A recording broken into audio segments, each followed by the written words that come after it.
Hello friends, নবম শ্রেণীর জীবন বিজ্ঞানের প্রথম ইউনিটে যে দুটি অধ্যায় রয়েছে সেই দুটি অধ্যায় থেকে যে যে প্রশ্নগুলো ভীষণ গুরুত্বপূর্ণ, তোমাদের পরীক্ষাতে আসার সম্ভাবনা রয়েছে, সেই প্রশ্নগুলো নিয়ে আজকে আলোচনা করব।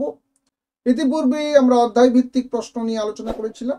আজকে ইম্পর্টেন্ট প্রশ্ন যেগুলো ইউনিট 1-এর জন্য ভীষণ গুরুত্বপূর্ণ, সেগুলো নিয়ে আমরা আলোচনা করব। প্রথমে দেখে নাও, পরিব্যক্তি কাকে বলে। পরিব্যক্তি বা এটাকে বলা হয় মিউটেশন। তার মানে বুঝতেই পারছো যে কোনো জীবের মধ্যে যখন আকস্মিক ক্রোমোজোমের বিন্যাসের পরিবর্তন ঘটে যায় তখন তার দেহে একটা পার্মানেন্ট স্থায়ী বৈশিষ্ট্যের পরিবর্তন ঘটে, এবং এই ঘটনাটাকে বলা হয় যে আকস্মিক পরিবর্তন ক্রোমোজোমের জিনগুলোর মধ্যে বা ক্রোমোজোমের খণ্ডাংশের এই যে পরিবর্তন, একেই বলা হয় মিউটেশন বা পরিব্যক্তি। 2 নম্বর বলছে, দেখো বায়োনিক্সের বিষয় কোন কোন বিষয়, বায়োনিক্স কোন কোন বিষয়ের সমষ্টি, ভীষণ ইম্পর্টেন্ট প্রশ্ন। এটা তোমরা জানো যে বায়োলজি প্লাস ইলেকট্রনিক্স দুটি বিষয় নিয়ে গঠিত বায়োনিক্স। ট্যাক্সোনমি জনককে, এটা জানো তোমরা, ক্যারোলাস লিনিয়াস, এটাও ভীষণ ইম্পর্টেন্ট প্রশ্ন। হায়ারার্কি শ্রেণীবিন্যাসের সর্বনিম্ন ধাপ, এটা প্রজাতি। উভচর উদ্ভিদ, এটা নিশ্চয়ই বুঝতে পারছো, ব্রায়োফাইটা।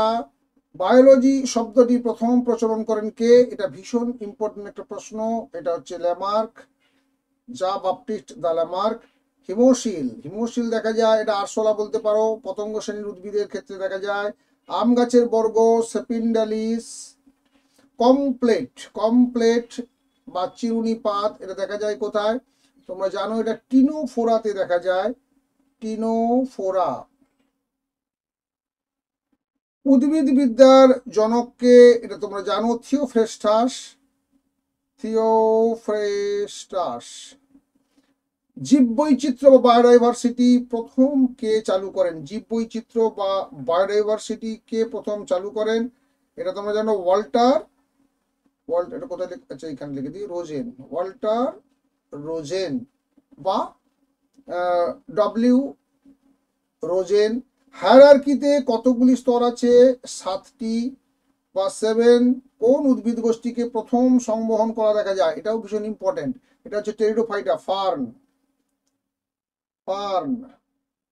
আইসিবিএন এবং আইসিজেডএন এর সম্পূর্ণ নাম নিশ্চয় মুখস্থ হয়ে গেছে, international code of botanical nomenclature আর একটা জুলজিক্যাল নোমেনক্লেচার। সিলোমযুক্ত একটি প্রাণী, এটা তোমরা লিখে রাখতে পারো, অ্যানিলিডা।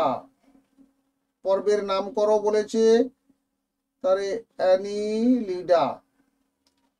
আর শর্করা হাইড্রোজেন অক্সিজেনের অনুপাত, এটা হবে 2:1। আশা করি এই প্রশ্নগুলো নিশ্চয়ই অসুবিধা হচ্ছে না, কারণ এগুলো অলরেডি আমরা অধ্যায় ভিত্তিক প্রশ্নে কিন্তু আলোচনা করেছিলাম। তো এরপর দেখো রয়েছে শক্তি মুদ্রা কাকে বলে, যেটাকে বলা হয় এনার্জি কারেন্সি, অর্থাৎ মাইটোকন্ড্রিয়াকে বলা হয় mitochondria. Vitamin A, C, D, E, K এর রাসায়নিক নাম, এটা ভীষণ ইম্পর্টেন্ট, এগুলো তোমরা রেডি করে রাখবে। কোন কোষীয় অঙ্গাণুর মধ্যে কৃষ্টি দেখা যায়, এটাও মাইটোকন্ড্রিয়া হবে। মানব দেহে প্রতিবর্তক ক্রিয়াকে নিয়ন্ত্রণ করে, এটা কি হবে, প্রতিবর্তক ক্রিয়া হচ্ছে সুষুম্না কাণ্ড, সুষুম্না কাণ্ড। মস্তিষ্ক যদিও সমস্ত গুরুত্বপূর্ণ কাজগুলোকে নিয়ন্ত্রণ করে, কিন্তু প্রতিবর্তক ক্রিয়াটা কিন্তু করে সুষুম্না কাণ্ড। মানব খাদ্যে উপস্থিত কোন খাদ্য পরিপাক হয় না, এটা হচ্ছে সেলুলোজ। সাইটোপ্লাজমের ধাত্র অংশকে কি বলে, এটাকে বলা হচ্ছে হায়ালোপ্লাজম। দুটি অপরিহার্য ফ্যাটি অ্যাসিড, এটা একটাকে বলতে পারো তোমরা লিনোলেইক, এটা এইখানে লিখে দিই, লিনোলেইক, আর একটা হচ্ছে লিনোলেনিক। দুটোই অ্যাসিড, দুটোই অ্যাসিড হচ্ছে অপরিহার্য ফ্যাটি অ্যাসিড। নিউক্লিওটাইড কি কি নিয়ে গঠিত, যেহেতু টাইড মানে বন্ধন হয়ে যাচ্ছে, তার মানে ফসফেট গ্রুপ থাকবে, সুগার থাকবে, পেন্টোজ সুগার থাকবে, নাইট্রোজেন ক্ষার থাকবে, নাইট্রোজেন যে ক্ষার সেগুলো থাকবে। কোষ পর্দার ফ্লুইড মোজাইক মডেল, সিঙ্গার ও নিকলসন, সিঙ্গার ও নিকলসন। ওআরএস এর সম্পূর্ণ নাম তোমরা জানো, ওরাল রিহাইড্রেশন সলিউশন। মিশ্র গ্রন্থি হচ্ছে অগ্নাশয়। তারপরে রয়েছে ইন্টারক্যালেটেড ডিস্ক, ভীষণ ইম্পর্টেন্ট। কোন কলায় দেখা যায়? হৃৎপেশি। মানবদের কোন অঙ্গে গ্রাফিয়ান ফলিকুল দেখা যায়? এটা হচ্ছে ডিম্বাশয়। আর উদ্ভিদ কোষ, প্রাণী কোষের চিত্র অঙ্কন, নিউক্লিয়াস আর মাইটোকন্ড্রিয়া, এই তিনটে তোমরা ভীষণভাবে করবে বা ভীষণভাবে প্র্যাকটিস করে যাবে। এছাড়াও তোমরা যদি দেখে যেতে পারো, যদি সম্ভব হয় তাহলে ক্লোরোপ্লাস্টিকটাও তোমরা দেখে যেতে পারো। এটাও অনেক সময় অনেক বিদ্যালয়ে দেখতে পাবে, বা তোমরা যে প্রশ্ন বিচিত্রা বা অন্যান্য যে প্রশ্ন সংকলন বইগুলো তোমরা দেখতে পাও তাতে নিশ্চয়ই তোমরা দেখতে পাচ্ছ। এরপর চলো আমরা 2 মার্কের যে প্রশ্নগুলো, সেগুলো ইম্পর্টেন্ট প্রশ্নগুলো একটু দেখে নিই। এখানে প্রথম যে 2 মার্কের যে প্রশ্নগুলো কি কি থাকতে পারে? পৃথিবীর প্রথম অবস্থায় কোন কোন গ্যাস ছিল? ওয়াসার ভেট বলতে কি বোঝো? ভীষণ ইম্পর্টেন্ট এই প্রশ্নগুলো, তোমরা জানো প্রত্যেকে, এগুলো সব রেডি করে ফেলেছো। গরম তরল স্যুপ বা হট ডাইলুট স্যুপ কাকে বলে? প্রোটোসেল কি? এইখান থেকে এই 4টা প্রশ্নের মধ্যে একটা প্রশ্ন নিশ্চয়ই তোমরা পাবে, মাইক্রোস্ফিয়ার কাকে বলে? আর দ্বিপদ নামকরণ কাকে বলে? সমস্ত প্রশ্নগুলো ভীষণ ইম্পর্টেন্ট। মেন্টল কি কোন প্রাণীতে বিদ্যমান? জোন অফ ইনক্লুশন কাকে বলে? এটাও ভীষণ ইম্পর্টেন্ট একটা প্রশ্ন। নিউক্লিয়াসের কাজ, এটা তোমরা অনেক ছোটবেলা থেকে পড়ে পড়ে আসছো। ফ্লুইড মোজাইক মডেল বলতে কি বুঝো? এটাও কিন্তু ভালো করে দেখবে। ট্রেস এলিমেন্ট আর ম্যাক্রো এলিমেন্ট, এই দুটো তোমরা ভালো করে পড়বে। অর্থাৎ যে এলিমেন্টগুলো কম, যে খনিজ মৌলগুলো কম প্রয়োজন সেটাকে ট্রেস বলা হয়, যেটা বেশি লাগে সেটাকে ম্যাক্রো বলা হয়। উদাহরণ একটা দুটো করে দিয়ে দেবে। বায়ো মলিকুলস বা জৈব অণু কাকে বলে? তারপর দেখো বলছে অ্যানিলিডা আর্থ্রোপোডার পার্থক্য, হুইটেকারের 5 রাজ্যের শ্রেণীবিন্যাস, এটাও ভীষণ ইম্পর্টেন্ট। কন্ড্রিকথিস অস্ট্রিকথিস, ট্যাক্সোনমির প্রয়োজনীয়তা উল্লেখ করো। দ্বিপদ নামকরণের নিয়মগুলো অন্তত পক্ষে 3টে থেকে 4টে করে রাখতে হবে।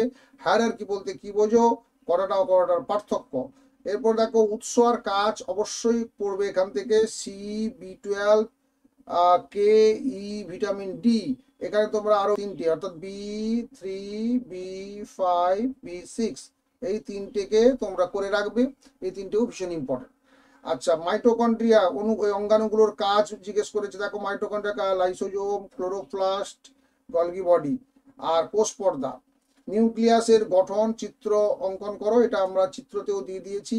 আর জলের 2টি প্রয়োজনীয়তা, অর্থাৎ জলের দরকার কেন উদ্ভিদ বা প্রাণী দেহে, সেটা তোমরা বলবে। এখানে 2টো পয়েন্ট দিলেই হবে। প্লাস্টিড কত প্রকার ও কি কি, এটা নিশ্চয়ই অসুবিধা হবে না, 8ম শ্রেণী থেকে পড়ে পড়ে আসছো। জাইলেম ফ্লোয়েমের পার্থক্য ইম্পর্টেন্ট রয়েছে। ভাজক কলা স্থায়ী করার পার্থক্য, এটাও ইম্পর্টেন্ট রয়েছে। যকৃতের 2টি কাজ উল্লেখ করো, এটাও ইম্পর্টেন্ট। তাহলে আপাতত বুঝতে পারছো যে তোমাদের যে প্রথম 2টি অধ্যায় রয়েছে এই প্রশ্নগুলোকে দেখে যেতেই হবে। এর বাইরেও আরো তো প্রশ্ন রয়েছে, সেগুলো নিশ্চয়ই তোমরা যখন পড়েছো তখন নিশ্চয়ই সেগুলোকে ভালো করে প্র্যাকটিস করে নিয়েছো। কিন্তু অন্তত পরীক্ষা যাওয়ার আগে এই প্রশ্নগুলোকে অতি অবশ্যই তোমরা দেখবে। দেখা হচ্ছে নেক্সট ভিডিওতে। ভালো থাকবে, সুস্থ থাকবে। পরীক্ষার পর পড়াশোনার খামতি দিলে চলবে না। গরম বাড়ছে, যে কোনো সময় ছুটি পড়তে পারে, তাই তোমরা যত দ্রুত সম্ভব পড়াশোনাগুলোকে এগিয়ে নিয়ে যাওয়ার চেষ্টা করবে। শুভেচ্ছা, শুভকামনা থাকলো। Thank you.